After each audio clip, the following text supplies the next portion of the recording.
자, 이번 시간은 가등기 담보권을 중심으로 가등기 담보 등에 관한 법률 확인을 하겠습니다. 자, 일단 가등기 담보권 얘기를 하려면은 저희 얘기부터 시작을 해야 되죠. 말소 기준 권리라고 하는 것이 있었죠. 그래서 이 말소 기준 권리라고 하는 것, 저당권이 있었고요. 근저당권, 담보 가등기, 그다음에 압류 등기, 가압류 등기, 경매, 개시, 결정 등기 중에서 가장 선순위 있는 권리를 말소 기준 권리라고 얘기를 하게 됩니다. 그래서 얘도 이 담보 가등기라고 하는 거, 이것도 경매 청구와 관련이 되어 있는 권리 중에 하나가 된다. 이렇게 하나 뼈대를 잡아야 되고요. 그 다음에 또 하나의 쟁점 삼아야 될 게 우리 부동산 실명법이라고 하는 것을 공부하실 때 이 부동산 실명법에 적용 배제라는 주제가 있었죠. 그래서 이 부동산 실명법을 적용 배제하는 거, 양도 담보, 가등기 담보, 신탁법상, 신탁, 상호명의 신탁 이런 것들은 부동산 실명법을 적용하지 않는다. 그래서 지금 이렇게 갔었어요. 그래서 실명법 적용 배제가 되는 케이스 4가지, 따라서 유효인 등기 4가지 이런 식으로 설명을 드린 바가 있습니다. 그래서 실권리자와 등기 명의인 등이 다름에도 불구하고 그 등기를 유효한 것으로 봤던 거 4가지 중에 하나가 될 거예요. 여기 지금 이제 담보 가등기부터 얘기를 해야 될 텐데, 자, 이거 하려면 다시 저당권 얘기부터 시작을 해야 됩니다. 갑소유 X 부동산에 대해서 이런 사람이 저당권을 가지고 있다. 이 저당권은 저당권 설정 등기라고 하는 것을 통해서 성립하게 될 것이고, 저당권이라고 하는 것은 갑이 채무를 변제하지 않았을 때 경매 신청해서 자신의 채권을 우선 변제 받을 수 있는 권리, 이걸 우리가 저당권이라고 부르게 됩니다. 담보 가등기라고 하는 거, 갑소유 X 부동산에 대해서 이런 사람이 담보 가등기권을 가지고 있다라고 한번 전제를 해 보겠습니다. 이 담보 가등기권이라는 것은 이렇게 가게 되는 거죠. 바로 담보 가등기라는 것을 해야지 어떻다? 담보 가등기권이 발생하게 된다. 그래서 가등기는 2개가 있어요. 그래서 소유권 이전 청구권 보존을 위한 가등기, 소위 청권 보존을 위한 가등기라는 개념이 하나가 있겠고, 또 하나가 담보 가등기. 담보 가등기는 소위 차용금 채권입니다. 그래서 돈을 빌리면서 혹시 내가 돈을 갚지 못하게 되면은 당신이 알아서 해라 라고 하는 거. 이 담보 가등기는 이런 논리 구조죠. 이 사람이 저당권이랑 똑같이 취급해서 갑이 채무를 변제하지 않았을 때 경매 청구를 할 수도 있고요. 뒤에서 공부하게 될 양도 담보권과 마찬가지로 이 부동산에 가액하고 채권액 사이의 차익을 청산금으로 갑에게 지급하고 이 부동산의 소유권 자체를 아예 먹을 수 있는 것을 가리켜서 바로 담보 가등기권이라고 부르게 됩니다. 그리고 지금 이제 양도 담보라고 하는 거, 얘는 이제 문제를 출제하는 기술들을 분석을 하면은 담보 가등기가 한 6년에 7년 정도에 한 6번 정도 또는 5번 출제가 되면 7년에 1번이나 2번 나오는 것이 양도 담보권이라는 개념이 됩니다. 그래서 양도 담보권이라는 거 이렇게 해석을 하게 됩니다. 양도 담보권의 성립이라는 것은 갑에서 을로의 소유권 이전 등기, 갑에서 을로의 소유권 이전 등기가 먼저 이루어집니다. 그리고 이다가 바로 양도 담보의 취지라고 하는 것을 등기를 하게 되면은 이것은 바로 양도 담보권이다라고 얘기해요. 그래서 지금 이제 양도 담보권을 갖게 된 을은요, 등기부상 소유자로 표시가 되게 됩니다. 근데 자세히 등기부를 보게 되면 이게 진짜 매매를 원인으로 소유권 이전 등기가 이루어졌다라는가 이런 것이 아니라 바로 양도 담보의 취지라는 것이 표시가 되어 있어요. 그러면 이제 양도 담보권이 설정이 되어 있으면 이때 이 부동산의 소유자는 갑이 되게 된다라고 이렇게 전제를 합니다. 갑이 어떻다? 소유자가 되게 된다. 이게 기본 출발점이 되는 거예요. 그래서 갑이 소유자가 되게 될 텐데 형식적으로 누구한테? 을한테 소유권 이전 등기가 넘어가 있는 상태. 을의 입장에서는요, 갑이 채무를 변제하지 않게 되면 부동산을 가격하고 자신이 받을 바로 차용금 채권의 차익을 지급하고 아예 소유권을 취득할 수 있는 제도, 이것을 우리가 양도 담보권이라고 부릅니다. 그래서 저당권하고 양도 담보권 약간 대응되고요. 그 다음에 가등기 담보권이라는 것은 2가지 중간에 끼어 있는 형태를 가리켜서 뭐라고 그런다? 바로 가등기 담보권이라고 부릅니다. 그래서 사실은 우리가 말소 기준 권리 얘기할 때 저당권, 근저당권, 담보 가등기, 압류 등기, 가압류 등기, 경매 개시 결정 등기라고 부르지만은 되면 사실 양도담보권이라는 것도 뭐가 된다? 말소 기준 권리가 되게 됩니다. 근데 워낙 이건 이제 출제 빈도가 없기 때문에 보통 얘기를 안 해요. 그래서 자, 이렇게 이제 보셨다 치고요. 자, 가등기 담보법이라고 하는 것의 취지, 왜 이런 법을 만들었느냐라고 했을 때 과거에 조폭 생각하시면 됩니다. 조폭 등이 자, 사회적으로 조금 이제 힘이 없는 사람한테 돈을 꿔준 다음에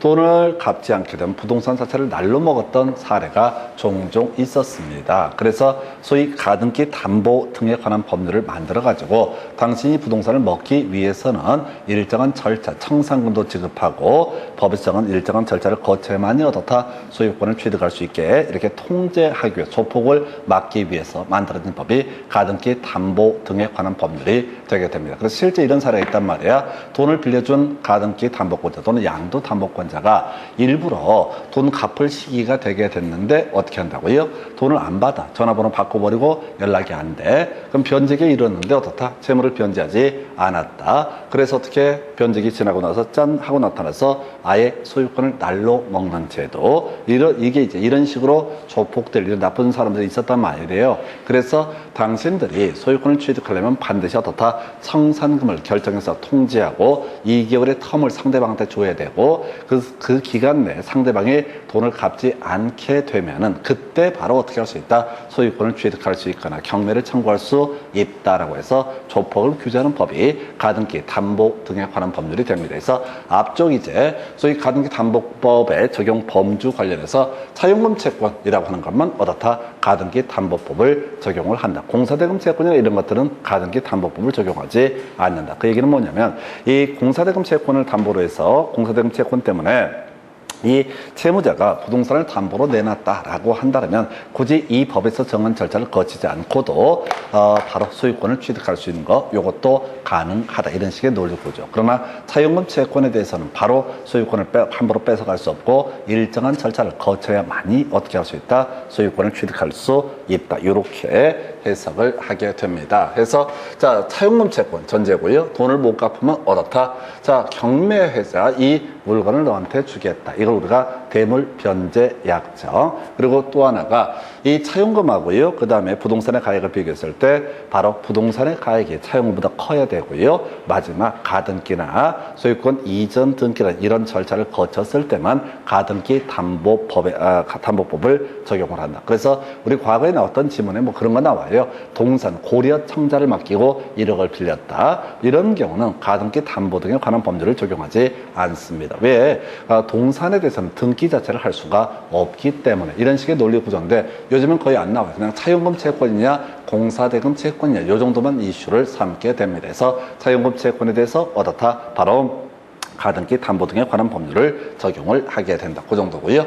가등기 담보권의 성립이라고 해서 자, 채무자 청산 절차를 거쳐서 채권자에게 소유권 이전되기 전까지 그 목적 부동산을 당연히 소유하게 된다. 돈 빌린 사람이 자, 청산 절차 거치기 전까지는 여전히 소유권을 가지고 있다. 특히 양도 담보권 이런 것들은 보게 되면 형식적으로 소유권 이전 등기가 채권자에게 돈 빌려준 사람에게 넘어가 있지만 그럼에도 불구하고 어떻다? 여전히 소유권은 채무자 돈 빌린 사람에게 있다라고 할 것 해서 소유권을 가지고 있다는 얘기는 여기서 발생하는 과실이라고 하는 것 당연히 어떻다? 바로 채무자 돈을 빌린 사람이 어떻다? 그 과실 수권을 가지게 된다. 우리가 계약법 공부하다 보면 그런 거 나오잖아요. 매매 계약이 체결되고 자 바로 잔금이 다 치러지게 되면은 소유권 이전 등기 전이라도 매수인이 과실 수권을 가지게 된다. 이런 것들이 있기는 하지만 기본적으로 과실 수권이라는 것은 누구한테 소유자에게 귀속이 되게 된다. 이런 식의 논리구조. 좀 까다로운 파트 뒤에서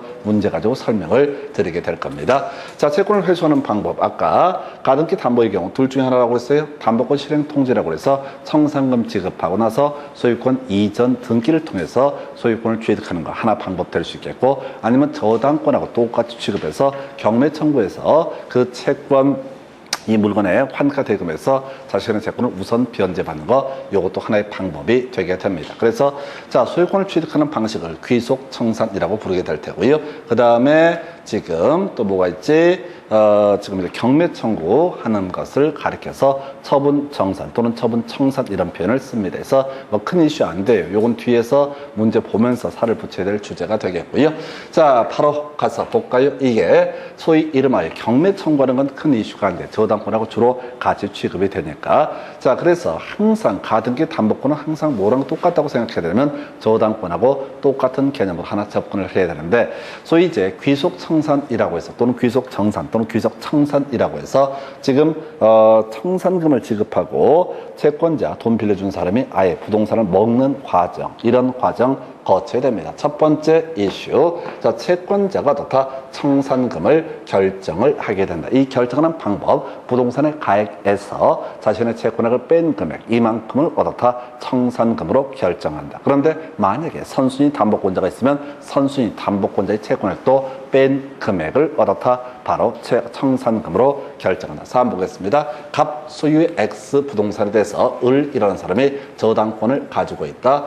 채권액 1억이라고 설정되어 있고요. 두 번째, 병이라는 사람이 가등기 담보권을 가지고 있다. 자, 그 다음에 이 사람의 채권액이 1억이라고 설정해보고 이 문제 부동산 가액이 5억이다 라고 이렇게 전제했을 때, 자, 이 을이라는 사람은 청산금을 결정할 때 5억 부동산의 가액에서 자신의 채권액 1억, 보니까 선순위 채권자가 있네요. 선순위 채권자의 채권액 1억 해서 두 개, 2억을 뺀 금액을 얻었다 청산금으로 결정한다. 그 얘긴즉슨 만약에 갑을병정이라는 사람이 저당권을 가지고 있다. 채권액이 이 사람이 5천만 원이다 라고 얘기하게 되면 이 후순위 담보권자의 채권액은 빼지 않는다라고 하는 거, 이게 하나의 이슈가 되게 됩니다. 그래서 청산금의 결정 방법이라고 하는 거, 부동산의 가액에서 자신의 채권액과 선순위 담보물권자의 채권액을 뺀 금액을 뭐로? 청산금으로 결정을 하게 된다라고 하는 거. 그리고 나서 이렇게 청산금을 결정한 다음에 채무자 등에게 통지를 해야 됩니다. 야, 남는 돈이 3억인데 라고 알려주는 거, 채무자에 대한 통지. 그런데 이 목적물 자체가 채무자 소유 부동산이 아니라 물상 보증인 소유 부동산이거나, 혹시 채무자가 이 문제 부동산에 대한 소유권 이전 등기를 갑이 누구한테, A라는 사람한테 소유권 이전 등기 했으면 이 사람을 제3취득자 이런 식으로 표현을 하게 되는데, 이 사람 모두에게 어떻다? 통지를 해야 된다. 왜? 다 이해관계가 맞물려 있으니까. 만약에 물상 보증인이 갑이다 라고 한다면 당연히 갑의 소유권을 잃어버릴 그럴 위기에 처해 있으니까 이 물상 보증인에게도 다 통지를 해라. 그래서 채무자, 두 번째 물상 보증인, 제3취득자 이런 사람 모두에게 통지를 해야 된다. 그때 청산금이 없으면 없다는 뜻도 다 통지를 해야 된다. 하다 보니까 이 부동산의 가액이 2억 정도 가치밖에 없는 상태이고 선순위 담보물권자 채권액이 1억, 자신의 채권액이 1억이 되게 되면 퉁쳐서 더 이상 돌려줄 게 없다. 그러면 0이라면 0이라는 뜻도 다, 부족하다면 부족하다는 뜻도 다 통지를 해야 된다라고 이렇게 얘기합니다. 그리고 이렇게 통지를 한 다음에 후순위 권리자에게도 통지를 해야 됩니다. 이게 왜 그러냐면 이런 경우로 생각하셔야 돼. 지금 이 부동산의 가액이 한 3억 정도의 가치가 있는데, 3억 정도의 가치가 누구 입장에서? 후순위 권리자 정의 입장에서 봤을 때는 3억 정도의 가치가 있는데, 이 채무자 갑하고 가등기 담보권자 병이 가등기 담보권자 병이 작당을 해가지고 어떻게 한다? 야, 그냥 부동산 가격 2억이라고 얘기하고 없다고 통지를 해줘. 이렇게 해버리게 되면 후순위 담보권자는 전혀 보호를 받을 수 없다. 그래서 야야야 내가 이거 날로 먹는다 라고 하는 사실 자체를 누구한테? 바로 후순위 담보권자에게도 통지를 해줘라 라고 이렇게 되어 있습니다. 그래서 첫 번째 이슈 될 것이 뭐라고요? 자, 청산금의 결정 그리고 통지라는 과정을 거쳐야 된다. 그래서 결정하고 통지를 하게 되면 그때부터, 통지한 때부터 바로 바로 청산 기간이라는 것이 진행되게 된다. 그래서 2개월의 기간이 청산 기간이 되게 될 텐데, 이 사이에 채무자가 채무를 변제하지 않게 되면 이 채무자는 부동산을 잃어버릴 우려가 있게 됩니다. 자, 한편, 자, 이 금액에 대해서 이제 채권자는 다툴 수가 없다라고 되어 있고요. 채무자는 당연히 어떻게 할 수 있다? 다툴 수가 있다. 그래서 지금 채권자 보기에 부동산의 가액이 2억 정도밖에 안 된다고 판단할 수가 있겠죠. 그래서 자신의 채권액과 선순위 담보물권자의 채권액을 뺀 금액, 그래서 청산금 없다 이렇게 통지했는데 채무자 입장에서는 뭔 소리야? 이 부동산 가액이 한 4억 정도 가치가 있는데 어서 약을 팔어 라고 해서 다툴 수가 있다. 그럼 누가 옳은지는 법원의 판사가 결정을 하게 될 것이다. 이 문제에서는 겁나 유치한 거 채권자 다툴 수 없다라고 돼 있어요. 이제 어떤 경우냐면 이런 경우야. 지금 청산금을 결정 통지를 함에 있어서 부동산의 가액이 예를 들어서 2억이 될 것이고 그 다음에 자신의 채권과 선순위 담보물권자 채권액이 합치니까 만약에 청산금이 없다고 통지를 해야 되는데 실수로 1억이라고 하는 게 청산금이다 이렇게 얘기를 하게 되면 전문용어 낙장불입이라고 해서 더 이상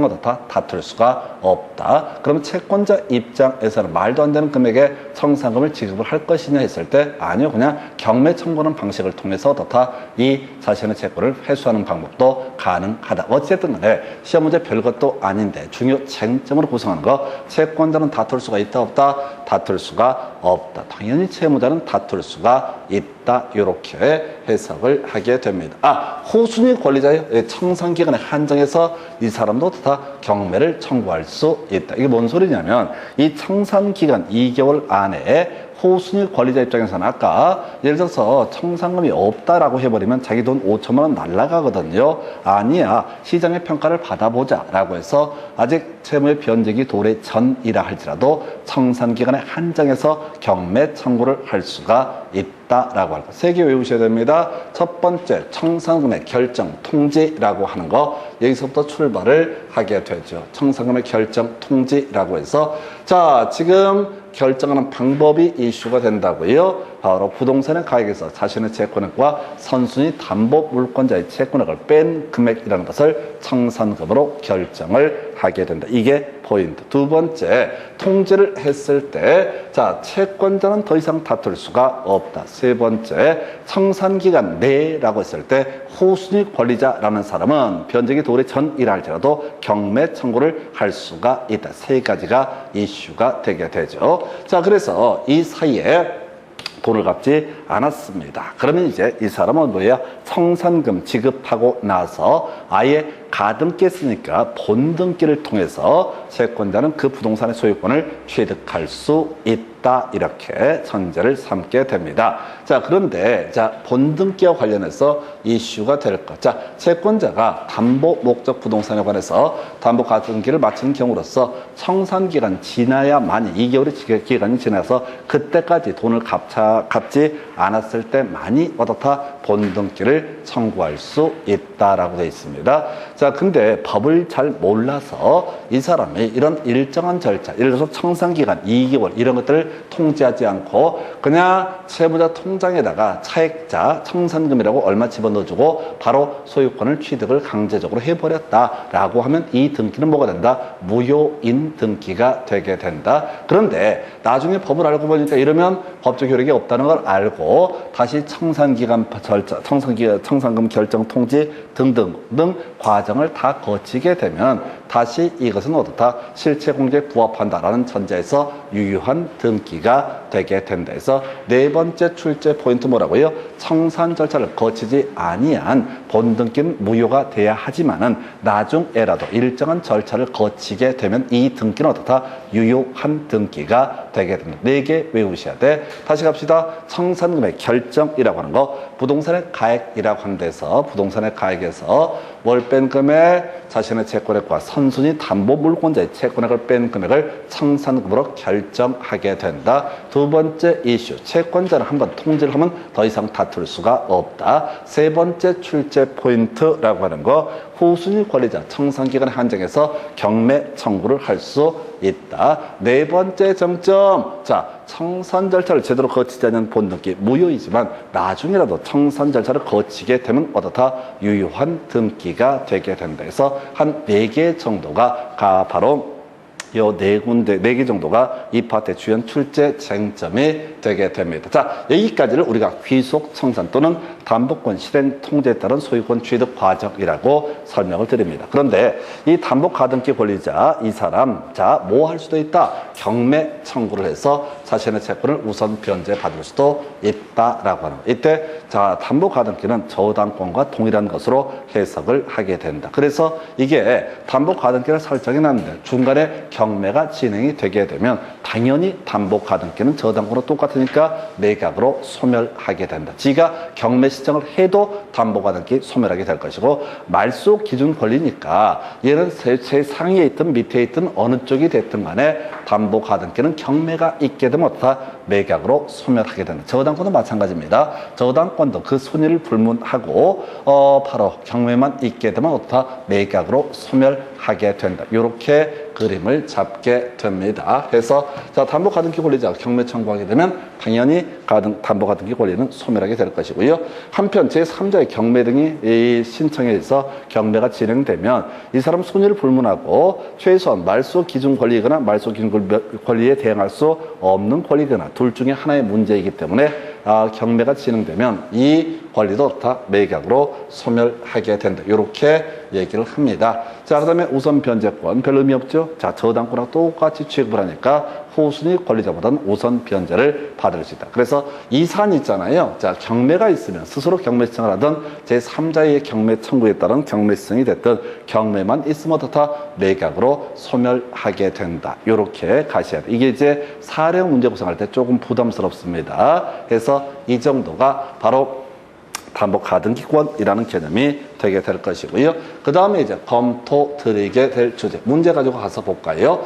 자, 가등기 담보 등에 관한 법률상 채권자가 담보 목적 부동산의 소유권을 취득하기 위해서 세무자에게 실행통지, 담보권 실행통지를 할 때 밝히지 않아도 되는 것을 해서 청산금의 평가액 알려줘야 되죠. 그다음에 부동산의 평가액 알려줘야 되죠. 그 다음에 지금 뭐야? 선순위 담보물권자의 채권액이라는 것도 알려줘야 됩니다. 그러나 후순위 담보권자의 피담보 채권액은 전혀 필요가 없죠. 출제자의 의도라고 하는 거, 청산금의 결정이라고 하는 것은 가등기 담보권자 입장에서 부동산의 가액에서 바로 선순위 담보물권자의 채권액과 자신의 채권액을 뺀 금액을 뭐로 결정한다? 청산금으로 결정하게 된다. 출제자의 의도, 선순위 이걸 가지고 착각을 하라고 후순위라고 장난을 치고 있는 겁니다. 그러면 앞으로 지문 구성할 때도 이렇게 낼 수 있겠지. 자, 채권자 청산금 결정함에 있어서 자신의 채권과 후순위 담보권자의 채권액을 뺀 금액을 청산금으로 결정하게 된다. 그럼 틀린 표현 되게 되는 겁니다. 바로 선순위 담보물권자의 채권액을 뺀 금액을 얻어다 청산금으로 결정을 하게 된다라고 할 것이고요. 그 다음에 청산금이 없으면 없다는 뜻도 통제라. 자, 5번 필요 없는 얘기예요. 그래서 이 문제는 선순위 담보물권자의 채권액과 자신의 채권액을 뺀 금액, 이걸 우리가 바로 청산금이라고 부르게 된다. 이렇게 정리합니다. 그래서 답은 2번. 그 다음 문제 가서 살펴볼까요? 이렇게 되어 있습니다. 자, 가등기 담보 등에 관한 법률상 옳은 것을 이렇게 되어 있어요. 그래서 어떤 가등기가 담보 가등기인지 또는 청구권 보존련 가등기인지라고 하는 것은 결국 뭐야? 등기부상 표시가 아니라 실체적인 내용을 가지고 판단을 하게 된다. 이 문제는 뭐였었죠? 옳은 것을 고르시오 라고 나와 있죠. 그럼 이 문제를 갈 때 지금 이 1번 질문은 듣도 보도 못한 얘기가 되는 거야. 아니, 인정을 하면 얼마나 쉬워져? 내가 모르는 거다라고 하는 것을 넘어가셔야 돼. 그때 이게 옳을까 틀릴까 생각을 하시게 되면 말려버립니다. 그냥 내가 아는 아이를 찾아보자, 이렇게 훈련하셔야 돼. 30회 때 1번 질문은 새로운 문제 지문 형태가 구성이 됐습니다. 그러면 시험 보실 때 와우 이렇게 스트레스 받을 그럴 지문인데 그냥 아는 거 찾아보셔야 돼요. 2번 지문이요. 채권자가 담보권 실행 통지를 함에 있어서 청산금이 없다고 인정되면 통지하지 않아도 된다. 이건 확실히 틀렸죠. 청산금이 없으면 없다는 사실도 통지를 해야 된다. 3번 청산금은 담보권 실행 통지 당시 담보 목적 부동산의 가액에서 피담보 채권액을 뺀 금액이죠. 그런데 그 부동산이 선순위 담보권이 있으면 위 피담보 채권액에 선순위 담보로 담보한 채권액을 포함을 시킨다. 이게 맞는 거죠? 빼야 되는 게 뭐야? 선순위 담보권자의 채권액과 자신의 채권액을 두 개를 뺀 금액. 이게 바로 뭐가 된다? 청산금이 되게 된다. 그거 봐봐요. 어렵지 않잖아요. 답은 우리가 몇 개 배우지 않은 그 몇 개 안에 다 들어가 있게 됩니다. 그래서 자, 시험 보실 때 지금 뭐 실력을 얼마나 쌓고 늘리고 이런 것들은 다 부차적인 얘기야. 죄송하지만 그저 시험 보실 때 뭘 찾아봐야 돼? 내가 아는 애가 어디 있나? 어디 보자. 친구 어디 있어? 친구 어디 있어? 그리고 공부를 너무 많이 하면 뒤져버리는 거야. 나중에 농담이 아니에요. 공부를 많이 하면 많이 할수록요, 오히려 함정에 빠집니다. 이제 중개사관에서 자격증 잘 따는 친구들, 좀 젊은 친구들이 있어요. 네, 그런 아이들의 기본 속성은 더럽게 날라립니다. 하여튼 날로 처먹으려고 그냥 난리야. 이렇게 4개만 외우세요. 라고 하면 와서 부탁을 합니다. 1개만 더 빼주세요. 그러면, 진짜 그렇다니까. 좀 연세가 드시고 사회 경험이 있는 분들은 1개만 더 알려주세요. 4개 다 외웠으니까 하나만 더 그냥 그 중에 좀 괜찮은 거 하나 골라달라고. 이렇게 해서 뒤지게 되는 거고, 젊은 친구들은 자 1번 모르는 거 부끄럽지가 않아. 왜? 태어날 때부터 자기는 몰랐던 사람이거든. 그러면 어렸을 때 겁나 부끄럽게 아니야. 모르는 건 부끄러운 게 아니야. 2번도 야 요건 안 되겠다. 요건 틀렸다. 아쉽다. 하나 알았는데 이게 답이 아니네. 3번 질문. 이 문제가 30회 때 문제, 그리고 앞에서 나왔던 문제 언제? 27회 문제. 카피한 문제입니다. 본질은 똑같은 문제라고요. 청산금을 결정함에 있어서 자 부동산의 가격에서 빼야 될 금액이 자신의 채권액, 그리고 선순위 담보권자의 채권액을 뺀 금액. 그래서 여기서는 후순위 담보권자의 채권액 이지를 해서 틀리게 뽑아냈고, 이 문제를 본 30회 출제위원이 이 문제 똑같이 하나 내야겠다라고 마음 먹는 거예요. 그래서 3번을 답으로 구성을 하게 됩니다. 4번쯤은요. 통전 청산 금액이 채권자 새롭게 통제한다. 안 된다고? 채권자가 잘못 보내지는 못하. 그거 더 이상 귀속 청산은 허용 안 되고, 경매 청구를 통해서 채권을 회수하는 방법 외에는 없다. 채권자는 어떻다? 다툴 수 없다. 자, 4번째, 채권자가 채무자에게 담보권 실행을 통지하고 난 후부터 담보 목적물에 관한 과실수익권 채권자에게 귀속된다. 틀렸죠? 대금 다 지급해야지 어떻다? 자, 청산금 지급까지 이루어져야지 과실수익권이 채권자에게 넘어오죠. 우리가 매매 계약에 있어서 매수인 잔금을 다 치르게 되면 등기 전이라도 과실수익권을 취득한다. 여기서 채권자가 청산금을 다 지급을 하게 되면은 어떻다? 그때부터 과실수익권 누구한테? 채권자에게 귀속되게 된다. 그래서 어렵잖아요. 어려운 게 뭐야? 보니까 1번이 제일 어려워. 이상한 질문 나왔어. 5번도 자신 없어. 잘 모르겠어. 그럼 어떻다고? 답은 되게 쉬운 데서 구성을 하게 된다. 그래서 27회 30회 문제 비교해 보셨고요. 그 다음 문제 가서 살펴보겠습니다. 자, 보니까 갑은 을에게 1억을 빌려주고 이를 담보해서 을 소유의 X 부동산에 대해서 가등기를 했다. 해서 예를 들어서 을의 X 부동산에 대해서 갑이 바로 가등기 담보권자라고 한번 전제를 해보겠습니다. 그리고 이 사람의 채권액은 1억 이렇게 돼 있었고 부동산의 가액은 3억. 그럼 이제 가등기 담보 등에 관한 법률을 적용을 하게 된다. 이렇게 얘기합니다. 자, 그래서 갑이 담보권 실행을 통해서 소유권을 취득하고자 한다. 해서 갑은 청산금의 채권자 갑은 청산금의 평가액을 채무자 을에게 통지해야 된다. 옳은 표현. 그러면 청산기간 2개월 시작되죠. 갑이 을에게 청산금 평가액을 통지한 후 갑은 다툴 수 있다 해서 이거 틀렸죠? 틀린 것을 고르셔서 자, 채권자는 다툴 수가 있다 없다? 다툴 수가 없다. 그냥 답 다 정해져 있다고요. 답이 다 정해져 있다고. 그러니까 이걸 보면서 막 고민할 필요가 없어. 한 4개 정도 쟁점 가지고 거의 도배하다시피 출제가 돼요. 그 4개 정도 가지고 거의 다 아까 청산금의 결정이라고 하는 거. 자, 부동산 가액에서 자신의 채권액과 선순위 담보물권자의 채권액을 뺀 금액. 두 번째 이슈가 됐던 것이 채권자는 한번 통지하면 다툴 수가 없다. 세 번째, 청산금 통지가 있을 때 후순위 담보권자 경매 청구할 수 있다. 변제기 전이라 할지라도 마지막 이 절차를 거치지 아니한 소유권 이전 등기라는 것은 무효이지만 나중에라도 청산 절차를 거치면 어떻다? 유효한 등기가 되게 된다. 이렇게 중얼중얼 몇 가지 쟁점을 거의 마스터를 하셔야 돼. 그러면 중간에 모르는 게 쫄리지가 않아요. 근데 이제 그 4개 정도가 세팅이 안 돼 있으면 하나하나가 다 두렵습니다. 답은 2번이었었고요. 자, 을은 갑이 통지한 청산 금액에 묵시적으로 동의함으로써 청산금 확정시킬 수 있다. 큰 의미 없고요. 그리고 을은 다툴 수가 있다고 그랬으니까 알았어 그냥 인정해 라고 할 수도 있고, 자, 갑이 을에게 담보권 실행 통지를 하지 않으면 청산금을 지급하더라도 본등기 청구할 수 없다. 그래서 바로 이 얘기라고요. 과정을 거치지 않게 되면 청산금 지급하더라도 본등기 청구할 권능이 인정되지 않는다. 이런 절차, 이렇게 법을 규정한 이유가 조폭이 땅 뺏는 거, 부동산 뺏는 것을 막기 위해서 하는 것이다. 그 다음에 5번. 을은 갑이 통지한 청산 금액을 다투고, 자, 정당하게 평가된 청산금 지급받을 때까지 소유권 이전 등기 및 인도 채무 이행을 거절할 수 있다. 그래서 채무자는 어떻다? 자, 다툴 수가 있다. 채권자는 어떻다? 다툴 수가 없다. 그래서 답은 몇 번? 2번. 쉬웠던 문제. 그 다음 주제 가서 볼까요? 가등기 담보 등에 관한 법률, 옳은 것은 해서, 자, 공사대금 채무, 끄트머리 적용된다. 틀렸죠? 차용금 채권, 돈 빌려줬을 때만 가등기 담보 등에 관한 법률을 적용을 합니다. 요즘 잘 안 나오는 질문, 옛날에는 좀 디테일하게 이런 건 됐었는데, 2번 질문은요, 청산금을 지급할 필요 없이 청산 절차가 종료가 됐을 때 과실수취권은 채권자에게 귀속한다. 아까 한번 나왔었지. 돈 다 준 거죠? 채권자가 다 돈 다 준 거죠? 청산금을 지급할 필요가 없이 청산 절차가 종료가 됐다고요. 부동산의 가액에서 채권액을 뺀 금액을 보니까 0이 됐다고, 마이너스 되거나, 그러면 돈은 다 지불한 꼴이야. 그러면 자, 채권자는 소유권을 취득한다 못한다? 아직은 취득 못하지. 본등기 해야지 어떻다? 소유권을 취득을 하게 된다. 대신 대금은 다 지급한 꼴이죠. 대신 대금은 다 지급한 꼴이죠.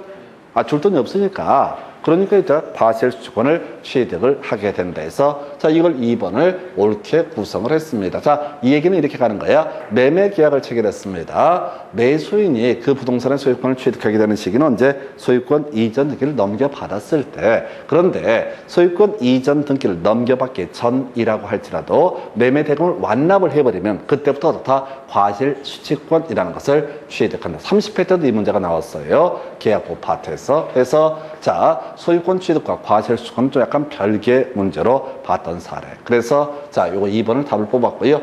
자, 가등기 담보의 채무자는 귀속청산, 처분청산 중 선택할 수 있다. 나 이것 때문에 뒤지는 줄 알았어요. 도대체 이게 왜 틀렸는지 모르는 거야. 답은 2번이 알겠는데, 야, 3번도 맞는 것 같은데, 채권자가 선택하는 것이지 채무자가 선택하는 것이 아니죠.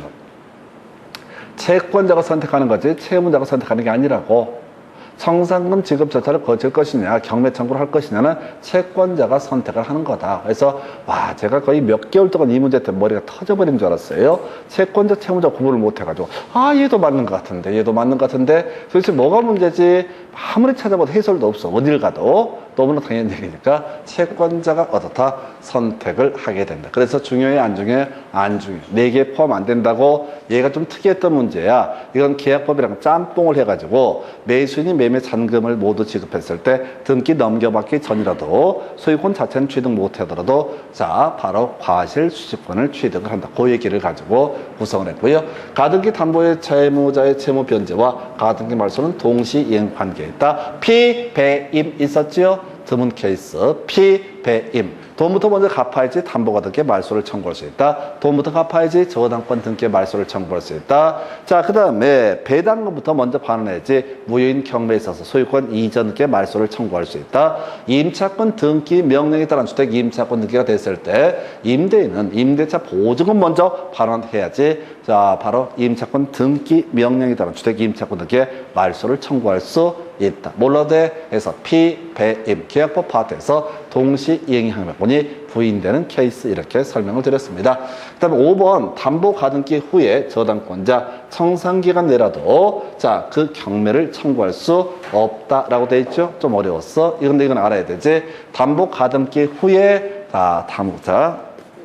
담보권자, 여기는 저당권자, 뭐 이런 애들이 포함이 될 수 있겠죠. 해서 변제기 도래 전이라도 청산기간에 한정해서 뭘 할 수 있다? 경매 청구를 할 수 있다. 그래서 포인트는 후순위 권리자, 후순위 권리자 뭘 할 수 있다? 경매 청구를 할 수 있다라고 해서 하여튼 이 지문은 좀 특이한 주제 2번을 답으로 뽑아냈었고요. 그 다음에 5번 정도만 알 수 있었던 좀 독특했던 문제 유형 되겠습니다. 해서 자, 그 정도고 26회 때 문제.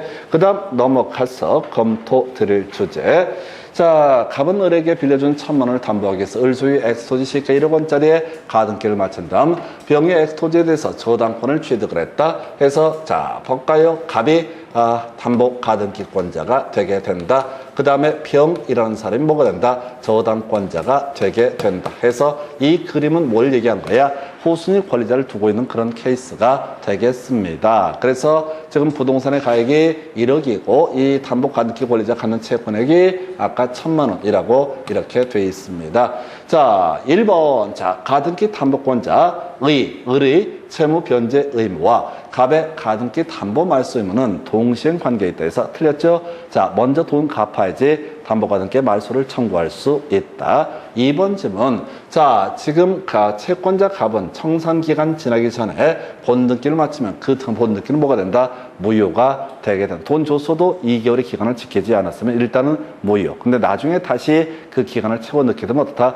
유효 이렇게 가게 되죠. 그래서 자, 지금 2번 틀렸나요? 자, 2번 틀렸고 1번도 틀렸고 3번. 자, 을은 자, 청산기간 지나기 전에 한 청산금에 관한 을이 청산기간 지나기 전에 한 청산금에 관한 권리의 양도는 이로써 병에게 대항할 수 있다. 자, 뭐를 얘기해 되겠습니다. 좀 이따 설명드리겠고 4번. 병은 청산기간 지나면 자, 변제기 도래 전이라도 엑스토지의 경매를 청구할 수 있다. 틀렸죠? 청산기간에 한정해서 후순위 권리자 경매 청구할 수 있다라고 했었고요. 그래서 답이 5번 되나요? 갑의 담보권 실력을 위한 경매 절차에서 엑스토지 소유권을 정의 취득한 경우 경매 넘어갔네요. 그러면 갑의 가등기 담보권은 소멸하지 않는다라고 해서 틀리게 구성이 됐습니다. 그럼 답이 뭐야? 다시 1번 보니까 동시행 관계에 있다. 이건 틀렸죠? 먼저 채무를 변제해야지 담보 가등기 말소를 청구할 수 있다. 일단 1번 틀리게 뽑았었고요. 그 다음에 2번 지문. 자, 2번 답이었구나. 괜히 뒤지게 힘 뺐네. 2번이 틀렸죠? 2번이 오른편이죠?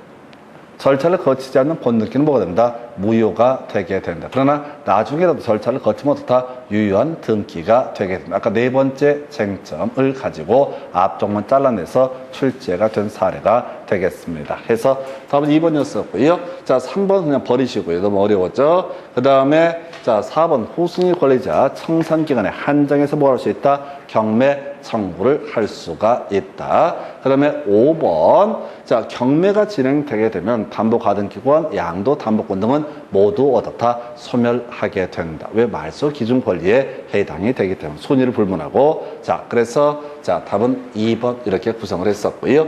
그 다음 주제 가서 살펴보겠습니다. 갑은 을의 엑스토지에 대해서 가등기 담보권을 취득을 했다. 을의 엑스토지에 대해서 갑이 가등기 담보권을 취득을 했다. 을은 근데 돈을 갚지 않고 있다. 다음 설명 중 옳은 것은 채권자 갑은 경매를 청구할 수 있다. 오른편 되는 거죠? 자, 자기가 선택하는 거지. 처분 정산을 할 건지 귀속 청산을 할 건지. 경매 청구하는 것을 처분 정산이라고 얘기를 합니다. 2번 제3자가 경매로 엑스토지 소유권을 취득했을 때 갑의 가등기 담보권은 소멸한다. 그래서 경매가 진행되면 누가 취득을 하든 말든 간에 무조건 말소 기준 권리니까 가등기 담보권은 소멸하게 된다. 3번 자, 갑이 담보 계획에 따른 담보권을 실행해서 엑스토지 소유권을 취득하기 위해서는 청산 절차를 거쳐야 된다. 그래서 아까 청산금의 결정, 부동산의 가액에서 자, 바로 자신의 채권액과 선순위 담보물권자의 채권액을 뺀 금액을 채무자 등에게 통지하고 2개월 기간 지나게 되면은 그때 본등기 할 수가 있다. 청산금 지급하고요. 그다음에 엑스토지 후순위 권리자는 청산기간에 한정해서 변제기 저울의 전이라도 경매를 청구할 수 있다. 오른편. 5번 청산기간 전에 을의 다른 채권자의 강제 경매로 제3자가 엑스토지 소유권을 취득한 경우 가등기 담보권은 소멸하게 된다. 그러니까 본등기는 어떻다? 청구할 수 없다. 경매만 있게 되면 무조건 어떻다? 가등기 담보권은 소멸하게 된다. 왜? 말소 기준 권리라고 그랬잖아요. 그래서 저당권이라는 것은 순위 고하를 불문하고 무조건 경매가 있으면 어떻다? 소멸하게 된다. 근저당권도 위치를 불문하고 경매만 진행되게 되면 근저당권 소멸하게 된다. 담보 가등기도요. 위치를 불문하고 경매만 진행되면 스스로 경매 청구를 하든 말든 또는 제3자가 경매 청구를 하든 말든 바로 경매가만 있으면 어떻다? 바로 가등기 담보권은 소멸하게 된다. 가등기 담보권이 소멸해버리니까 더 이상 본등기를 청구하는 것은 허용되지 않는다. 그래서 요거는 말소 기준 권리를 가지고 다뤄진 주제가 되겠습니다. 그래서 이 문제에서 틀린 것을 고르시오 하니까 답이 아까 5번 이렇게 구성을 했습니다. 그 다음 주제, 양도담보권이라는 주제를 가지고 설명을 드리겠습니다. 자, 양도담보권은요, 자, 이런 식이었었죠. 갑소유의 X 부동산을 담보로 을 채권자가 돈을 빌려준 상태가 되겠습니다. 그래서 양도담보권이라고 하는 거, 아예, 자, 갑에서 을로의 소유권 이전 등기가 이루어지고, 여기다가 양도담보의 취지라고 하는 것이 표시가 된 상태, 이걸 을의 권리를 뭐라고 한다? 양도담보권이라고 부르게 됩니다. 양도담보권자 을은요, 경매 청구는 안 되고요. 대신 이 사람 입장에서는 뭘 하면 된다고요? 담보권 실행 통지를 하고, 즉 청산금을 결정 통지하고 청산금 지급하고 이 부동산의 소유권 자체를 등기할 필요 없이 이미 소유권 이전 등기가 이루어졌으니까 등기할 필요 없이 소유권을 먹는 제도, 이걸 양도담보권이라고 부르게 됩니다. 그래서 나머지는 과정이 다 똑같아요. 청산금 결정이라고 하는 거, 통지라고 하는 거, 청산기간 2개월, 채권자는 다툴 수 없고 채무자는 다툴 수 있다라고 하는 거. 여기서 원래 가등기 담보권에서는 본등기 해야지, 청산금 지급하고 본등기를 해야지 소유권을 취득한다라고 했던 것에 비해서 얘는 그냥 청산금을 지급하게 되면 바로 소유권을 취득을 하게 된다. 다만 양도담보권은 갈 때 소멸하게 된다. 더 이상 쓸모가 없잖아요. 양도담보권을 존속시킬 이유가 없다고요. 자, 종국적인 목적, 소유권을 취득을 했으니까 양도담보권은 소멸하게 된다라고 할 것. 아까 우리가 저런 것도 마찬가지지. 가등기 담보권이라고 하는 거, 만약에 청산금 지급하고 본등기하게 되면 당연히 가등기 담보권은 같이 소멸하게 된다. 더 이상 있어봤자 쓸모가 없었기 때문에, 종국적인 목적을 달성했기 때문에 이렇게 갈 것이고요.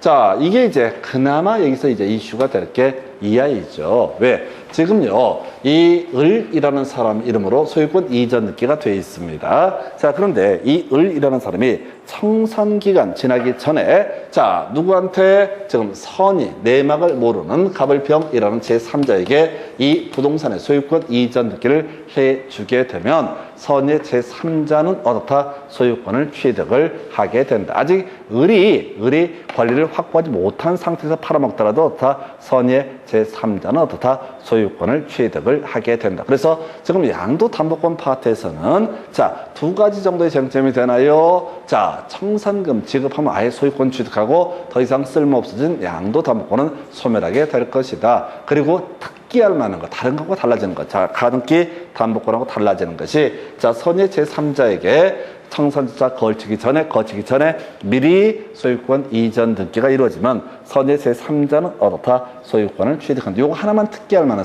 사실은, 나머지는 약간 좀 유치한 얘기 드리고, 요것만 양도담보권에 있어서 청산 과정에 특기할 만한 쟁점이 되게 됩니다. 그리고 양도담보권 행사 전에, 자, 경매가 진행되면 요것도 말소 기준권리 일종으로 볼 수 있기 때문에 당연히 매각으로 소멸하게 된다라고 하는 거예요. 그래서 아까 우리 가등기 담보권도 양도담보권도 말소 기준권리의 한 종류로 해석할 수 있다. 우리가 양도담보권은 거의 얘기를 하지 않습니다. 하지만 똑같은 개념으로 볼 수 있다. 그래서 자, 여기서는 두 가지 정착, 나머지는 다 똑같으니까 선의 제3자, 자, 바로 채권자가 청산 절차를 거치기 전에 먼저 소유권 이전 등기를 넘겨받았다 할지라도 소유권을 취득을 하게 된다. 요 얘기 하나고요. 그 다음에 자, 더 이상 쓸모없어진 양도담보권 소멸한다. 그럼 이런 경우 볼까요? 우리 앞에서 저당 목적물이 멸실되거나 공용징수가 있게 되면 어떻다? 저당권은 소멸하게 된다. 그럼 똑같은 논리 구조야.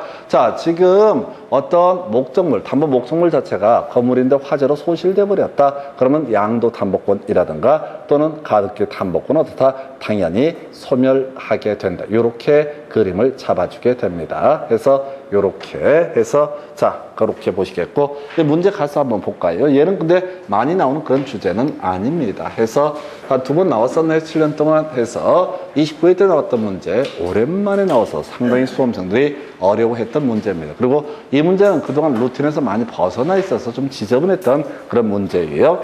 자, 을은 갑으로부터 1억 원을 빌리면서 자신의 X 토지를 양도 담보로 제공을 하고, 을은 X 토지를 갑에게 담보물로 제공하고, 이 사람한테 양도 담보권이라는 것을 설정을 해 주었다라고 해서, 자, 대차용금은 1억이 될 테고, 부동산의 가액이라고 하는 것은 3억이라고 되어 있습니다. 자, 그 후 병은 X 토지를 사용 수익하던 을과 임대차 계약을 체결하고 다시, 자, 을은 다시 제가 거꾸로 썼나요? 갑으로부터 1억을 빌리면서 자신의 X 토지에 양도 담보권을 제공했고 갑명의로 소유권 이전을 해주었다. 맞고요. 그 후 병은 X 토지를 사용 수익하던 을과 임대차 계약을 맺고 그 토지를 인도받아서 사용을 하고 있다. 여기서 누가 병이라는 사람이 임차인이 되게 된다라는 의미입니다. 자, 그러면 현재 스코어, 현재 을이 소유자입니까? 양도 담보권자 갑이 소유자입니까? 당연히 을이 어떻다? 소유자가 되게 된다. 양도 담보권에 따라서 소유권 이전기가 이루어졌다 할지라도 이건 양도 담보권이라는 전제가 쌓여 있으면 채무자가 소유권을 가지게 된다. 채권자가 나중에 청산금 지급하기 전까지 어떻다? 바로 채무자 소유 부동산이 된다. 그래서 1번 갑은 피담보 채권의 변제기 전에도 병에게 임료 상당을 부당이득 반환으로 청구할 수 있다. 말이 안 되지. 갑은 아직 소유권을 취득하지 못한 상태입니다. 청산금 지급도 전입니다. 그러면 아직까지 소유권은 누구한테 있다?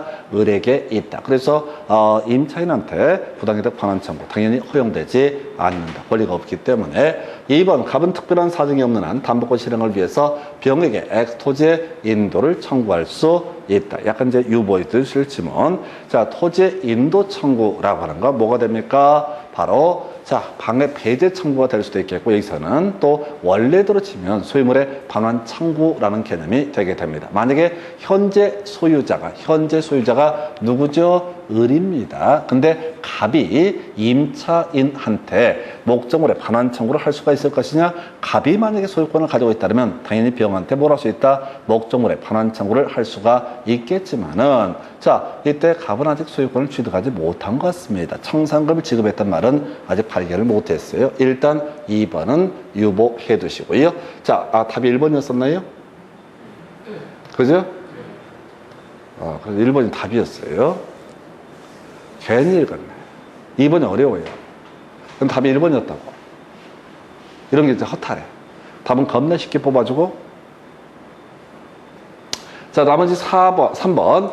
을이 피담보 채무에 이행치태에 빠졌을 때 갑은 병의 소유권에 기해서 X 토지의 인도를 청구할 수 없다. 아직 돈을 안 갖고 있다. 그러면 이 사람이 청산금을 먼저 지급을 해야지 어떻다고요? 소유권 취득하고 그랬을 때 누구한테? 병에게 인도 청구를 할 수가 있다. 일단 요거는 자 3번 질문은 간단한 주제.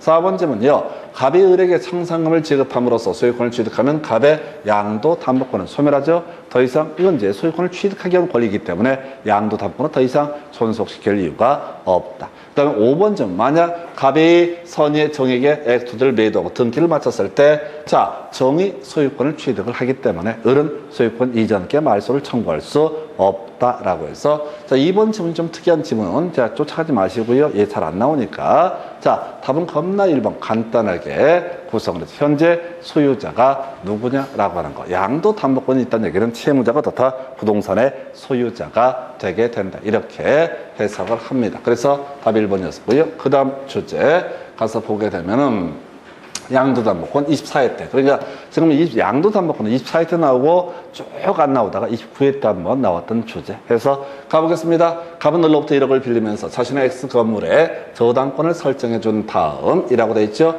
갑 소유의 X 건물에 대해서 을이라는 사람이 뭐를 가지고 있다? 저당권, 채권액이라는 거 1억 이렇게 해석을 합니다.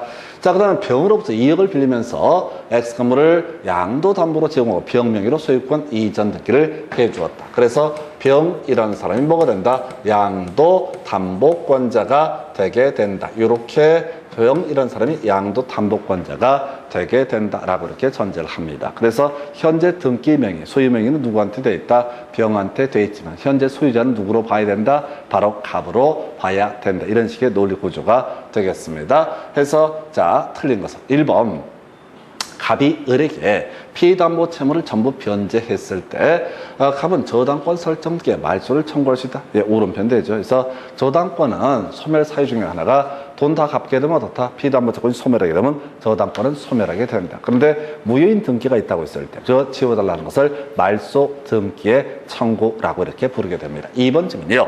병이 갑에게 청산금을 지급함으로써 X금으로 소유권을 취득하게 되면 병의 양도 담보권은 소멸하게 된다. 가볼까요? 병이 청산금을 지급함으로써 소유권 취득하죠? 그럼 뒤에 양도 담보권 더 이상 의미가 없잖아요. 양도 담보권은 앞으로 돈 주고 이 부동산의 소유권을 취득하겠다 이런 권리가 됩니다. 그래서 양도 담보권은 당연히 어떻다? 소멸하게 된다. 3번째는요. X금이 멸실훼손되면 그 범주 내에서 병의 양도 담보권과 피담보 채권을 소멸하는 이게 말장난했던 문제예요. 그래서 양도 담보권 파트는 전반적으로 지저분하게 어렵게 되는 거야. 그래서 가볼까요? 멸실됐다. 그러면 양도 담보권은 소멸하게 됩니다. 자, 저당 목적물이 멸실되게 되면 어떻다? 저당권은 소멸하게 된다. 그렇다고 해서 도움받을 권리가 소멸하는 것은 아니다. 그래서 저당권 소멸하는 것과 양도 담보권이 소멸하는 것과 피담보 채권이 소멸하는 건 전혀 별개의 문제가 된다. 그래서 이것 때문에 3번 질문을 틀리게 구성을 했어요. 그래서 지금 29회 때, 24회 때 둘 다 일반 수험생 입장에서는 양도 담보권 파트는 조금 까다로웠던 그런 문제가 됩니다. 이유는 이 자체가 어렵고 쉽고의 문제가 아니라 지금 우리가 자 물권법 겁나 먼 길을 돌아서 거의 끄트머리에서 공부하는 게 뭐야? 양도 담보권이라는 주제. 그래서 이 파트 그렇게 어렵습니다. 그 다음에 이제 을의 담보권 실행을 위한 경매가 있을 때, 자, 병의 양도 담보권은 소멸한다. 해서 말소 기준 권리와 관련이 돼 있었죠. 5번 만일 선의 무가 병으로부터 X금으로 소유권을 취득했다면 갑은 병 명의 소유권 이전기 말소를 청구할 수 없다. 사항상 양도 담보에서는 선의 제3자 양도 담보권자한테 소유권 이전 등기를 넘겨받았을 때 자, 보호를 받게 된다라고 하는 주제. 얘는 항상 지문에 깔아줘요. 그래서 이 문제 답은 3번 해서 조금 어려웠던 주제. 자, 여기까지 해서 가등기 담보 등에 관한 부분을 보시고 다음 시간에 나머지 주제 살펴드리겠습니다. 자, 수고했습니다.